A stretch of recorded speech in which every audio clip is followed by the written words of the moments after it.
Miss Kangana Ranaut जी। माननीय अध्यक्ष जी, मैं आपकी धन्यवादी हूँ कि आपने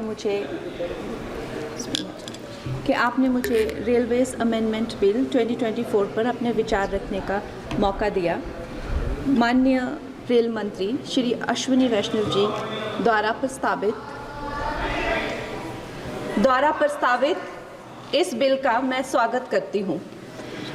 जैसे कि हमारे प्रधानमंत्री श्री नरेंद्र मोदी जी हमेशा ही कहते हैं कि सरकार का काम होना चाहिए जो लोगों के जीवन में सरलता लाए, चाहे वो लॉज हो, ब्यूरोक्रेसी हो या सरकार के दफ्तर हों, उनके लिए वो एक्सेसिबल होने चाहिए और उनके लिए जो है वो किसी तरह का स्ट्रेस जनरेट ना करें और इजीली अवेलेबल होने चाहिए।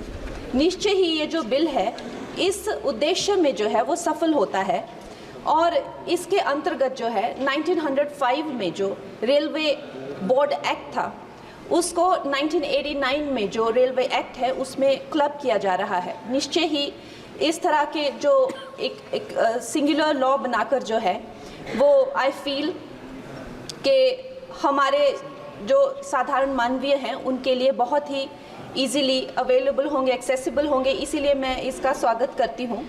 और another very important government body railway board, जिसको डायरेक्टली जो कॉर्पोरेट्स के जो हर्डल्स होते हैं, जिसको हमारे प्रधानमंत्री जी हमेशा कहते हैं कि दफ्तरों के चक्कर लगाने या लोगों को एक डेस्क से दूसरे डेस्क भेजना, आई थिंक इससे भी उनको जो है वो छुटकारा मिलता है। ये डायरेक्टली जो है सेंटर के अंडर जो है रेलवे बोर्ड को लिया जा रहा है, इसका भी मैं पूरा स्वागत करती हूँ।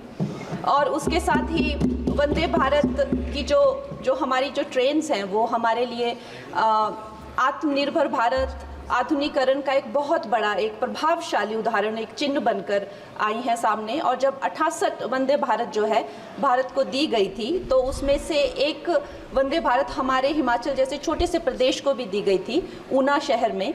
उसके साथ ही मैं जानती हूँ कि हिमाचल बहुत ही एक दुर्गम क्षेत्र है, मगर जिस तरह से हमारी सरकार भारतीय जनता पार्टी जम्मू कश्मीर हो गया या और पहाड़ी इलाके हो गए, उनमें जो है इतने ज़्यादा रेल प्रोजेक्ट्स जो है वो लॉन्च कर रहे हैं, उसी के साथ भी हमें भी हिमाचल के लिए बहुत ज़्यादा जो है वो सर्वेज हो रहे हैं, रेल का बजट मिला है। शिमला हो गया या धर्मशाला, कांगड़ा और बैजनाथ हो गया, ऐसे न जाने बहुत सारी जगहों पे, हमीरपुर जैसी जगहों पर जो है बहुत सारे प्रोजेक्ट्स आ रहे हैं।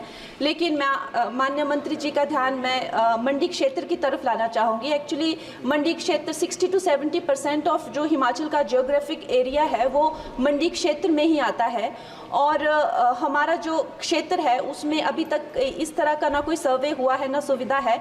अगर हमारे क्षेत्र में अगर चाहे वो सेंट्रल मंडी अगर दिल्ली से जुड़ रहा है या चंडीगढ़ या चाहे अंबाला जैसी 2-3 जगहों से भी अगर हमें जोड़ा जाए तो हमारे हिमाचल की जो प्रगति और विकास है उसमें हमें बहुत सहायता मिलेगी। और उसके साथ ही मैं बहुत बहुत बधाई देती हूँ हमारे मंत्री जी को for 2024 railway amendment bill. Thank you.